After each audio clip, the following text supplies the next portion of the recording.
Pakistan Bharat match মানে high voltage match এবং বিশ্বকাপের সবচেয়ে বড় উন্মোদনার ম্যাচই হচ্ছে পাকিস্তান ভারত ম্যাচ। যে ম্যাচের টিকিট মূল্যই কিন্তু লাখ লাখ টাকার মতো হয়ে থাকে। এবারে সর্বোচ্চ টিকিট মূল্য হচ্ছে 12 লাখ টাকার মতো এবং সর্বনিম্ন যে টিকিটটা সেটা হচ্ছে 30,000 টাকা, বাংলাদেশের 30,000।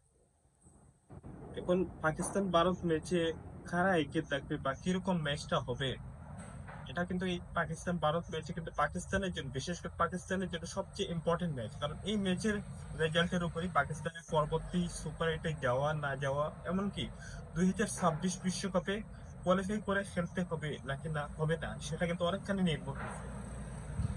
তো পাকিস্তান এবং ভারত এই দুই দলের যদি কম্পারিজন করা হয়, দুই দলেরই কিন্তু অনেক কিউ প্লেয়ার রয়েছেন।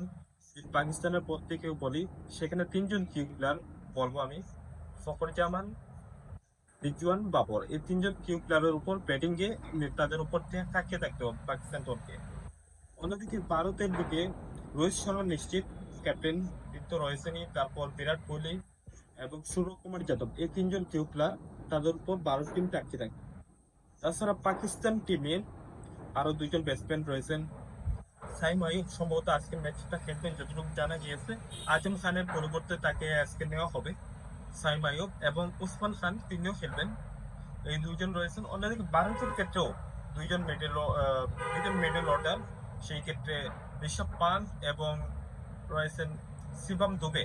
দুইজনে কিন্তু মারকুটে ব্যাটসম্যান খেলতে পারেন। ভারতের যেমন শিবম দুবে এবং ঋষভ পান্ট রয়েছেন, অন্যদিকে পাকিস্তানেরও সাইম আইয়ুব সাথে উসমান খান রয়েছে। এবার স্পিন অলরাউন্ডারের দিকে যদি তাকাই, সেই ক্ষেত্রে ভারতের যেমন রবীন্দ্র জাদেজা ব্যাটিং বোলিং দুই ক্ষেত্রেই যেমন ভালো পারদর্শী। অন্যদিকে পাকিস্তানের ইমাদ ওয়াসিমও কিন্তু আজকের ম্যাচে যতটুকু জানা গিয়েছে তিনি ফিটনেস টেস্টে পাস করেছেন এবং সেই অনুযায়ী তাকে হয়তো বা খেলানোর চেষ্টা করবে ম্যানেজমেন্ট, এবং সে যদি খেলতে পারে এটা পাকিস্তানের জন্য অনেকটা প্লাস পয়েন্ট হবে। ইমাদ ওয়াসিমের মতো একজন অলরাউন্ডার খেলতে পারা অনেকটা প্লাস পয়েন্ট পাকিস্তান টিমের জন্য। ইমাদ ওয়াসিমের পরে পাকিস্তানের শাদাব খান রয়েছেন এবং ইফতেখার আহমেদ রয়েছেন। সেই ক্ষেত্রে ভারতের রয়েছেন অক্সার প্যাটেল, তিনিও কিন্তু ভালো একজন অলরাউন্ডার। অক্সার প্যাটেল ব্যাটিং বোলিং দুইটাই ভালো পারফরমেন্স করতে পারে। অন্যদিকে শাদাব খানও ব্যাটিং বোলিং ফিল্ডিং তিনটা বিভাগই কিন্তু শাদাব খান একজন পারফেক্ট, যদিও তার বোলিংটা বর্তমান সময়ে তার বোলিংটা সেরকম ভাবে হচ্ছে না, যেভাবে তিনি বোলিং করেন সেই অনুযায়ী কিন্তু তার বোলিংটা হচ্ছে না। এরপরে যদি বলি ইফতেখার আহমেদ, একজন হার্ড হিটার ব্যাটসম্যান, মাঝে মধ্যে তাকে বলও করানো হয়, ভালো একটা বলও করতে পারেন, উইকেটও পেয়ে যান ইফতেখার আহমেদ। অন্যদিকে ভারতের ক্ষেত্রে সেই জায়গায় রয়েছেন, ইফতেখারের জায়গায় রয়েছেন হার্দিক পান্ডিয়া রয়েছেন। হার্দিক পান্ডিয়া ব্যাটিং, তাছাড়া ব্যাটিং রয়েছে, তার বোলিংও রয়েছেন, মিডিয়াম পেস বোলিং করে থাকেন হার্দিক পান্ডিয়া। এই জায়গায় কিন্তু ইন্ডিয়া একটু এগিয়ে রয়েছে, যেহেতু পেস অলরাউন্ডার হার্দিক পান্ডিয়া। অন্যদিকে ইফতিকার আহমেদ পার্ট টাইম অনেকটা বলা যায়, তিনি বোলিং করে থাকেন, off break bowling, part time off break বলার সাথে ব্যাটিং তো রয়েছে। এবার যদি আসি পেস বোলিং এর ক্ষেত্রে, পেসার টিমে তিনজন পেস বোলার সম্ভবত আজকে ম্যাচে খেলবেন। হারিস রফকে সেই ক্ষেত্রে ড্রপ দেওয়া যেতে পারে। সেই ক্ষেত্রে দেখা যেতে পারে শাহিন আফ্রিদি মূল পেস বোলার এবং সাথে মোহাম্মদ আমির এবং নাসিম শাহ রয়েছেন। অন্যদিকে ভারতের হয়ে জাসপ্রীত বুমরাহ সেই নেতৃত্বে পেস বোলিং এর নেতৃত্বে দিবেন।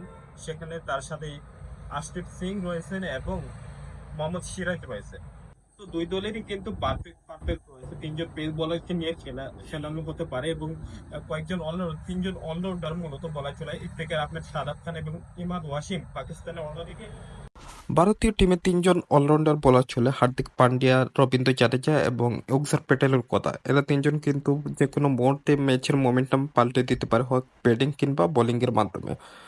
তো আপনার কাছে আজকের ম্যাচটা, আজকে ভারত পাকিস্তানের যে হাই ভোল্টেজ ম্যাচ, এই ম্যাচে কারা উইন করতে পারে এবং আপনার প্রেডিকশন কোন দিকে যাচ্ছে তা অবশ্যই কমেন্ট করে জানাবেন। আর অবশ্যই ভিডিওটিতে একটা লাইক কমেন্ট শেয়ার করে রাখুন।